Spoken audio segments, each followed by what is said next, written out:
Meus irmãos e minhas irmãs, nós estamos começando a partir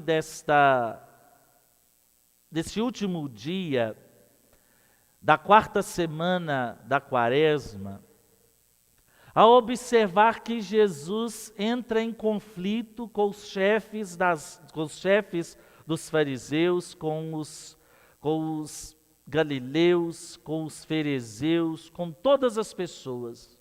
Jesus entra em conflito. E esse conflito que Jesus causa no meio desse povo é motivado por um desconhecimento daquilo que é Jesus de verdade. As pessoas, elas se perderam no tempo de Cristo e hoje também em informações desencontradas de Jesus. Percebam, alguns diziam que Jesus era Messias, mas eles diziam: mas o Messias não viria da Galileia, mas sim de Belém, da terra de Davi. E nós sabemos que Jesus nasceu onde? Em Belém, na terra de Davi.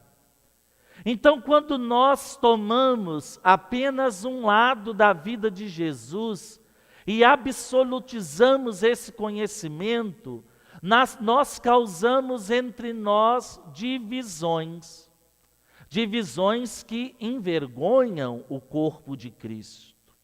Estamos vendo agora esta situação na nossa igreja, uma igreja dividida, uma igreja onde todo mundo quer falar, mas poucos querem escutar o que Jesus diz de si mesmo. Jesus disse: quem não está contra mim, está ao meu favor. Quem não semeia comigo, não consegue plantar a fé. Entendem? Olha o que Jesus, através desse evangelho de hoje, coloca em nosso coração. Nós precisamos buscar a unidade.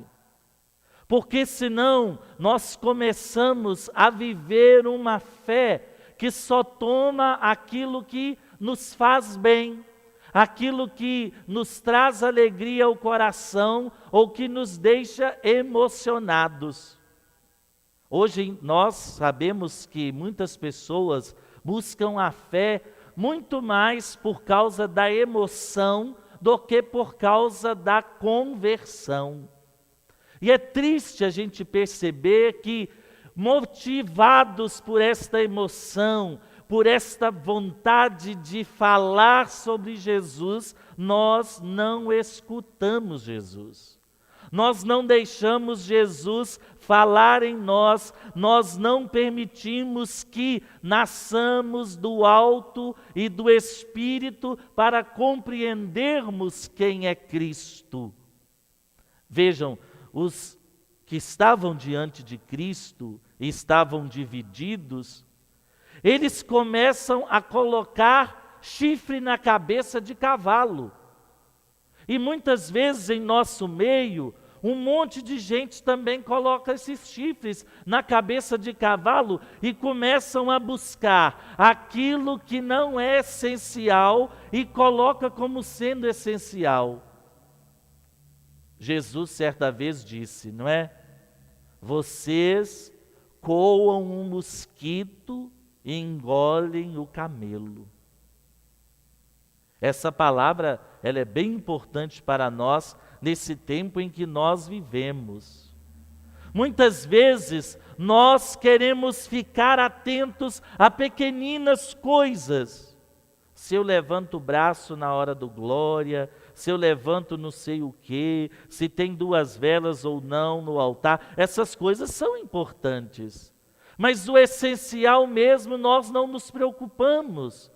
O conteúdo da nossa vida, o conteúdo da nossa pregação, o conteúdo da vida do cristão, nós deixamos de lado. Queremos às vezes entrar nos modismos eclesiásticos e laicais e esquecemos que nós precisamos ouvir Jesus, nascer da água e do Espírito Santo para compreendermos quem é esse homem.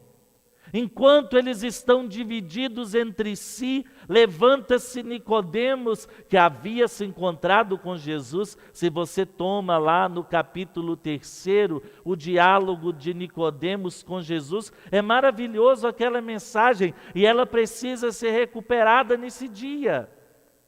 É preciso ouvir Jesus para conhecer Jesus. É preciso ter intimidade com a palavra de Cristo para compreender quem é Cristo, porque senão a gente vai começar a julgar os outros, a gente vai se considerar melhor do que os outros e vamos acabar nos colocando no lugar de Jesus. E aí o negócio complica. Porque imaginam vocês, como os sacerdotes e os fariseus, os soldados que foram prender Jesus, olharam para Cristo, ouviram a sua voz e disseram: nunca ouvimos dizer que alguém pudesse falar coisas tão maravilhosas como esse homem. Os guardas do templo, os mandados, eles escutaram Jesus e ficaram maravilhados com a palavra de Cristo, porque permitiram que Cristo não apenas falasse aos seus ouvidos, mas falasse aos seus corações, através da autoridade que Cristo tem sobre nós. Percebem? E os fariseus dizem, e os chefes da lei e os sacerdotes: vocês se deixaram enganar também por ele. Olha, se nós estamos acreditando. Imagina, os fariseus e os sacerdotes, aqueles que possuíam o poder, não estavam nem aí para Deus, estavam se colocando no lugar de Deus. E quantos têm feito isso? Tem gente que sabe mais do que o Papa hoje. Tem gente que quer saber mais do que os bispos. Nós estamos perdendo a capacidade de compreender que a nossa igreja, ela não é dirigida por vontade humana. Ela é dirigida pelo Espírito Santo. O Papa Francisco está onde está, não é porque houve política para colocá-lo lá. Não é que há essa briga entre conservadores, entre progressistas e deu Francisco. Não. O Espírito Santo está movendo todas essas coisas para que a gente possa olhar para isso e crer. Por isso que Jesus olha para nós e diz: você crê de verdade em tudo isso que eu estou dizendo? Porque se você crê, você vai aceitar com o seu coração a autoridade de Cristo. Os que foram prender Jesus disseram: nunca vimos um homem falar como esse homem.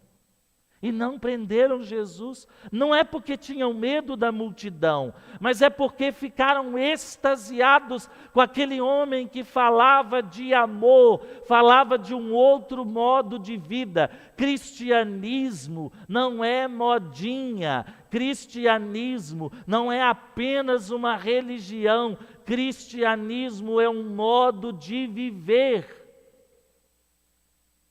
no qual nós tomamos Jesus como o nosso modelo, e não só como modelo, mas como Deus Todo-Poderoso, capaz de mudar a nossa vida, capaz de converter o nosso coração.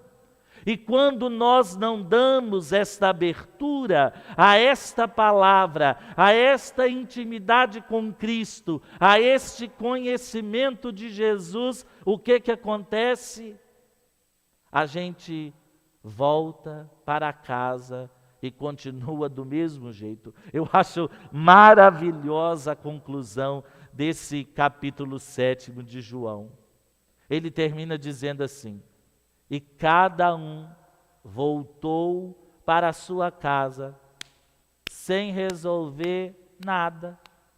Porque cada um estava defendendo o que achava de Deus, mas cada um queria colocar a sua palavra acima do próprio Deus, acima da vontade de Deus. Espera aí, pode vir algum profeta da Galileia? Nós nunca ouvimos dizer isso.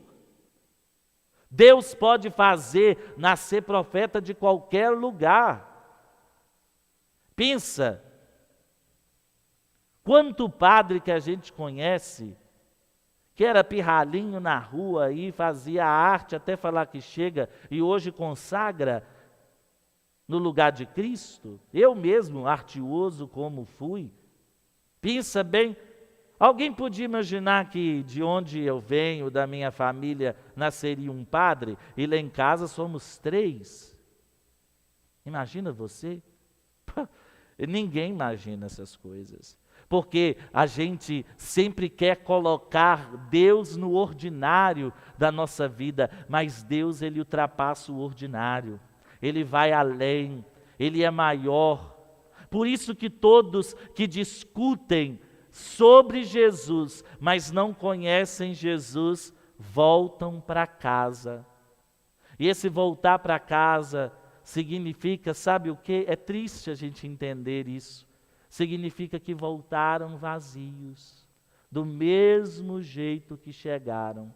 Debateram, brigaram, rolaram, argumentaram, mas quando a gente não quer escutar Jesus, a gente volta para casa vazio. E acontece isso hoje em nosso meio tranquilamente. Nós vemos isso acontecer dentro das nossas igrejas. Quantos brigam entre si por causa de coisinhas piquititas? E nós coamos o mosquito, mas engolimos o camelo. Brigam por causa de uma velhinha que está fora do lugar.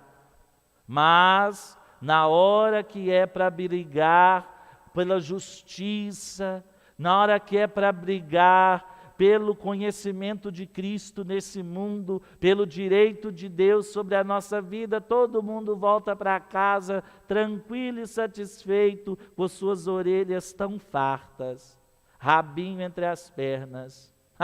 Não é? Somos muito bravos com coisas passageiras, mas as coisas essenciais, às vezes a gente deixa de lado.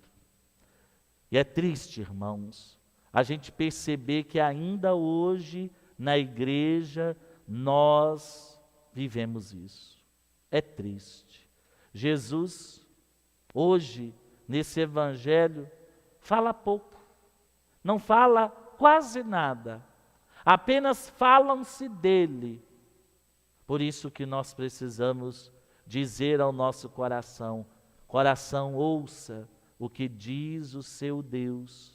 Oração, escute o que diz o Espírito Santo. Eu amo quando a gente lê Apocalipse e quando é dirigida aquelas palavras às 7 igrejas que estão na Ásia, todas as casas dizem o seguinte, todas as cartas dizem o seguinte: mas ouvi o Senhor Deus, ouça o que o Espírito Santo diz às igrejas.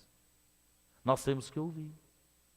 E se estivermos com os ouvidos tapados, com os olhos vendados e com o coração fechado, nós vamos discutir o sexo dos anjos, para saber se é homem ou se é mulher. E vamos deixar aquilo que é essencial fora de linha. Pensemos nisso nesse dia.